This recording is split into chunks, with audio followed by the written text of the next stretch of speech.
today we are looking at a Senior Security Control Assessor position, and this one is located in Ashburn, Virginia.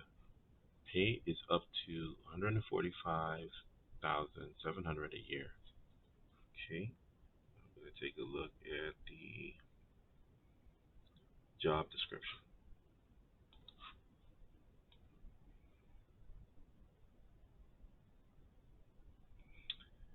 Okay, so here is a full job description. It kind of talks about the environment, the company. They say they're looking for a senior security assessor to join a team. They're talking about FISMA. They're talking about FedRAMP, which is the cloud authorizations. They're talking about step 4 of the RMF, the risk management framework, which deals with assessment. All right, so job functions, security control testing.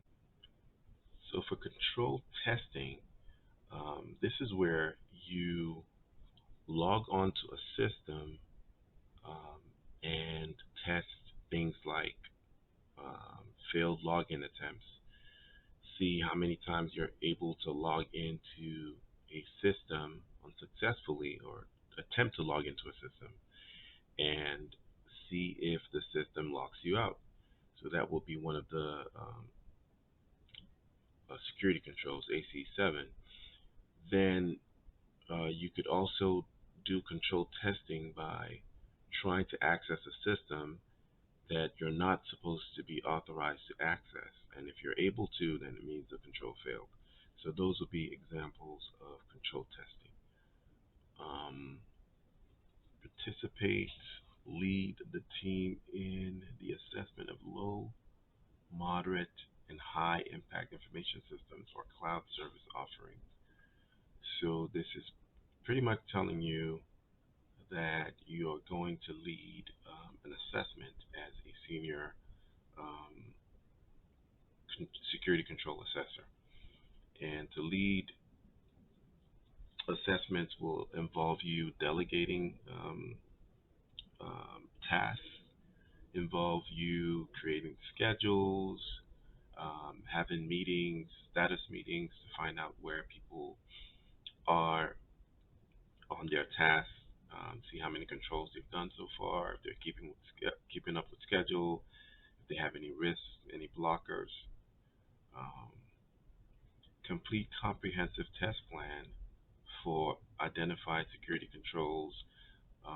Okay, so a test plan will have basically a schedule and have the controls that you plan to test listed on there.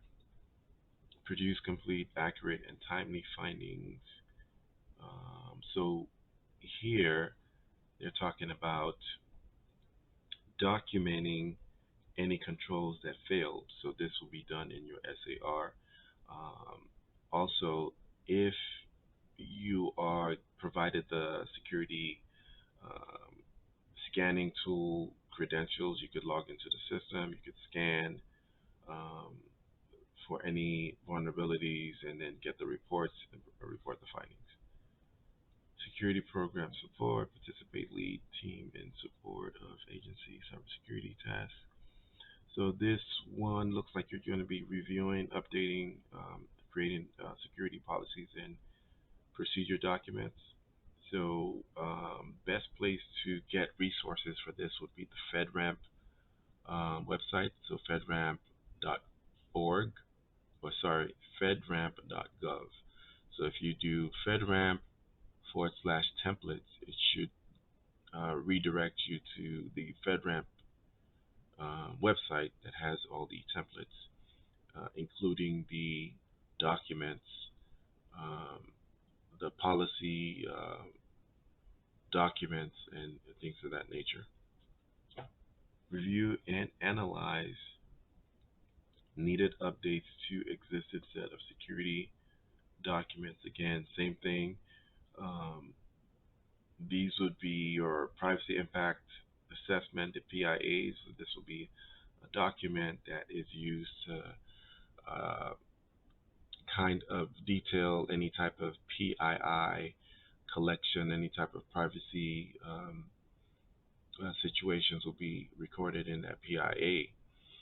And your job to review and update would be to make sure that the information in there is correct, make sure that the dates are accurate, the POCs are accurate, the system name, and if the system still collects PII, that needs to be noted in there.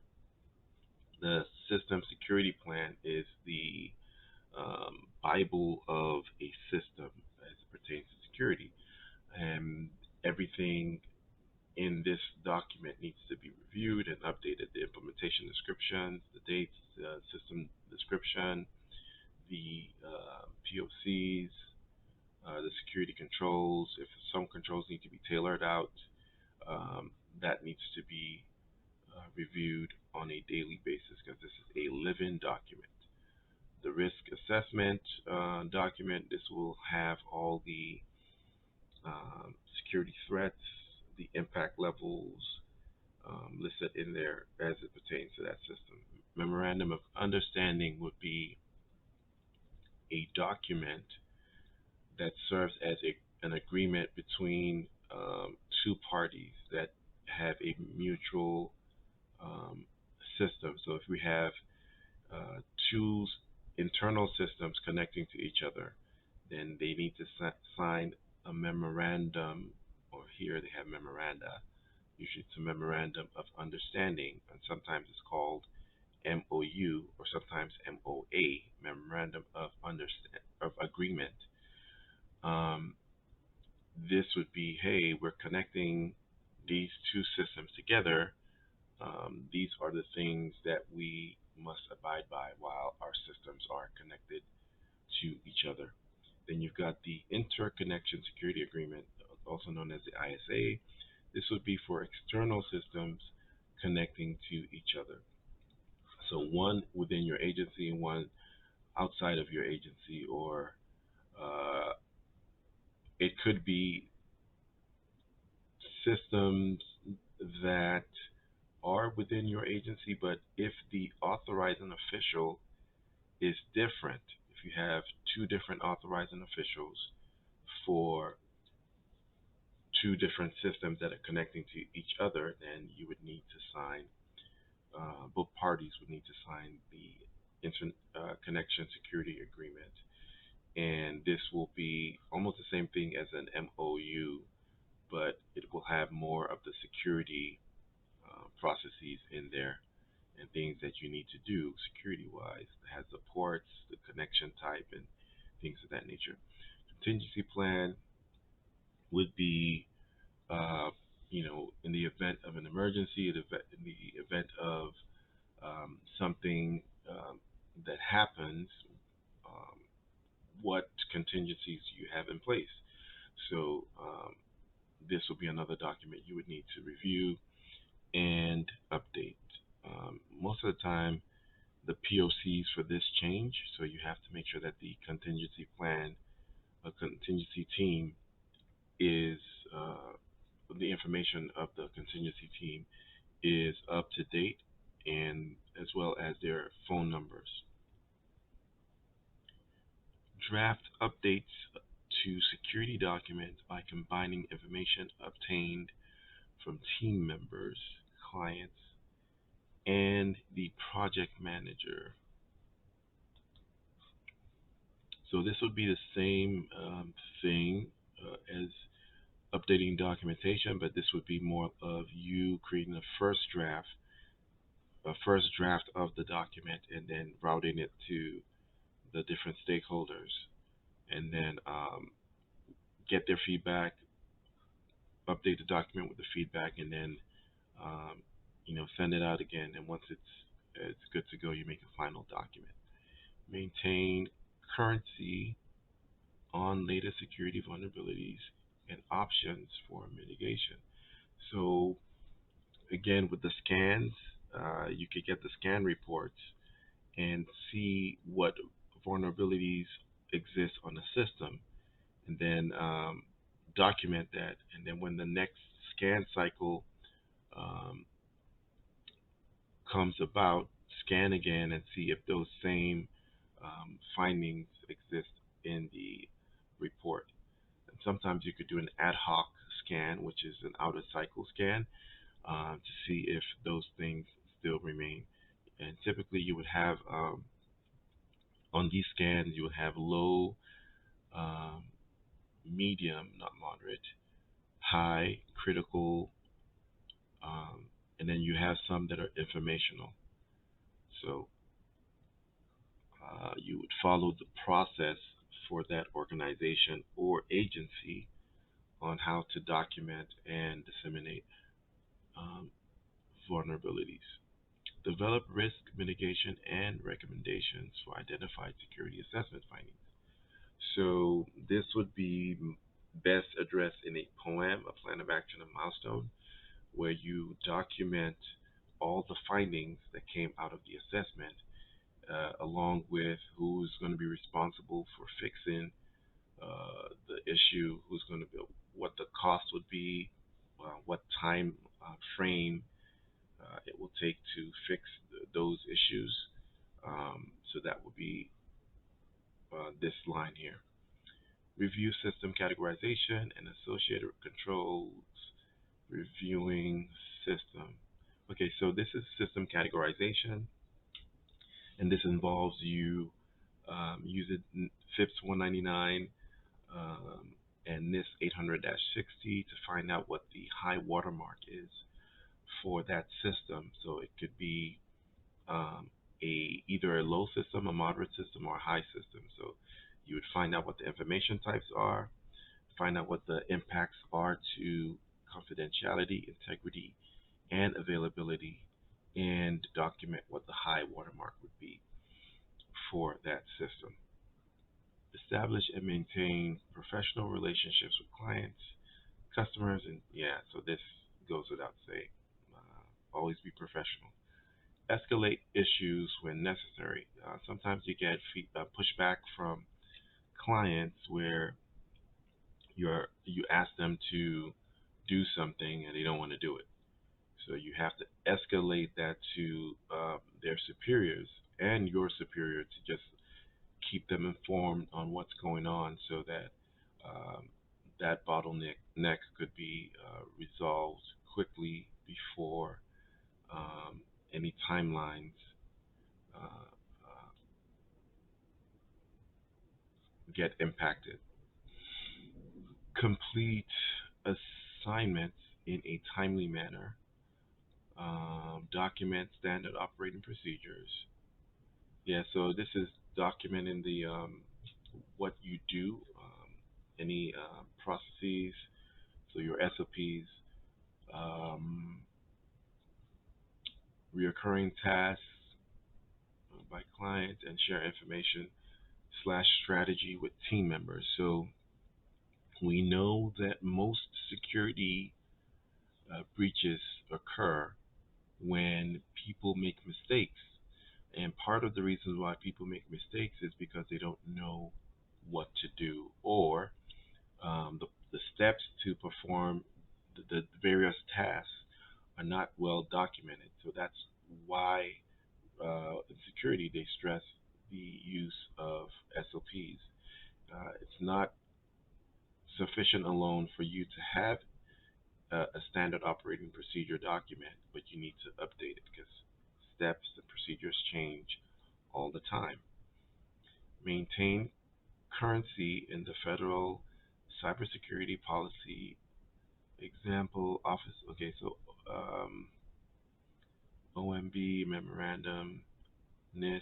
So when any of these things change, you are to document that as well. So recently we had the NIST 800-53 Rev 5 come out. So that will be an example of something that you need to maintain currency of, so that you are abiding by the latest guidance from NIST as well as FedRAMP. So they change quite frequently, and I know that they've updated their documents, their templates to reflect the 800-53 Rev 5 changes.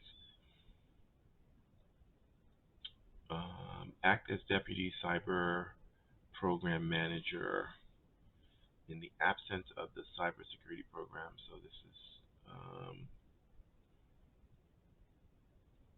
self-explanatory. Yeah, it seems like we've covered all the roles and responsibilities and tasks for this position. Now let's go to the experience. Because this is a senior level position, they're looking for at least 6 years of experience, and they're looking at the federal regulations like FISMA and the NIST 800 series, OMB A130, circular A130, FedRAMP, etc. So this is something you could easily look up on Google. All these regulations are available online. You could easily look these things up and do a deep dive into what each regulation stipulates. Performing range of cybersecurity activities, creation and updates of the SSP, RAs, CPs, PIAs. Yeah, so we mentioned that already. Conducting security control assessment. So just know that with security control assessments, a security control assessor is supposed to test the security controls, supposed to interview the stakeholders, and examine evidence. So that's pretty much what you do um, in a security control assessment. And then also documenting the results of the assessment in the security assessment report. Um, Definitely a plus if you have listening and communication skills. Uh, Looking for 2 years of experience conducting FedRAMP readiness assessments. So this has to do with the assessments in the cloud. Majority of the time, you have systems that are migrating from an on-prem data center into the AWS cloud or Azure cloud. Um, so those cloud service providers have to go through an assessment, which is called FedRAMP. It's also the name of the agency. So they have to go through that assessment in order to be FedRAMP authorized. So those would be the services that federal agencies could leverage. Any cloud service that has been FedRAMP authorized is what they're allowed to use.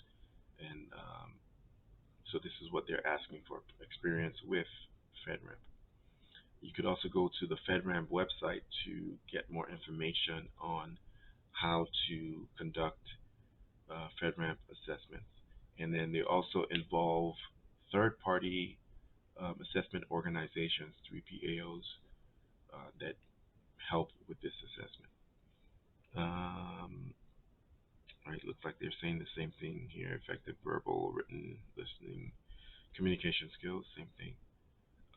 Ability to use Word, Excel, and Access.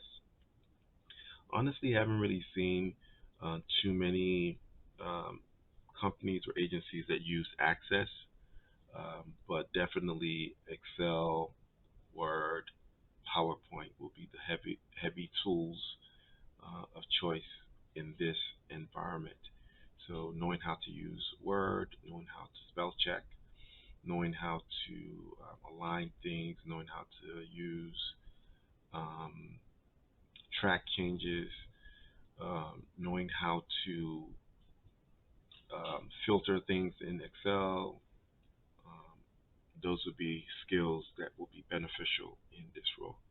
Expertise in technical security assessment techniques, tools, and practices. So knowing how to use tools like CSAM, Exacta, EMAS, RSA Archer. Those would be your GRC tools, and also tools like Splunk, tools like Nessus would be other good tools to have experience on.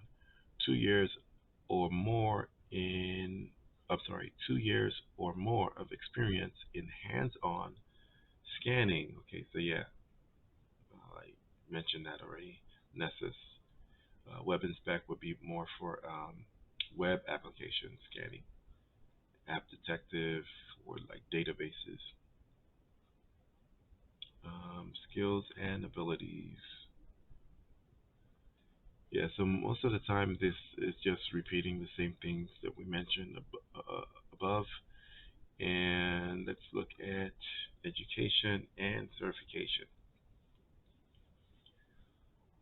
It says a person should have a bachelor's degree or equivalent experience in the IT security field, holds at least two of the following cyber certifications. So they want you to either have security professional certifications like the Certified Security System Professional, the CISSP, CISM, CRISC, CISA, CAP, or CEH. Honestly, the ones that I would say would be beneficial for you to have as an assessor would be the CAP and the CISA. Those would be like the two um, I would recommend as an assessor. The other ones would be nice to have. CEH, not really. Um, the CISSP would also be a nice one to have, but it is not easy to get the CISSP, especially if you do not have experience. So I would go, if I were to narrow it down, I would narrow it down to CAP. And here it just talks about the company's benefits they have. So I hope you found this helpful and valuable. I do have training on how to become a security control assessor. So um, if you're trying to land a job similar to this one, just contact me and I will show you the steps. Thanks. Hey, if you're interested in any of my cybersecurity videos, here is one I would recommend for you. It's the Information System Security Officer Training. This course comes with tons of videos, a CAP, which is the Certified Authorization Professional Bootcamp, comes with quizzes, comes with a certificate of completion, resume template, ebook, monthly live Q&A sessions, the ability to ask questions as well and get a response back in 48 hours. Also has interview prep and job prep. So this is a power-packed course. For more information, visit www.cyberfirstacademy.com. Thanks. Don't forget to subscribe and like. We're also on IG at CyberFirst Solutions. Thank you.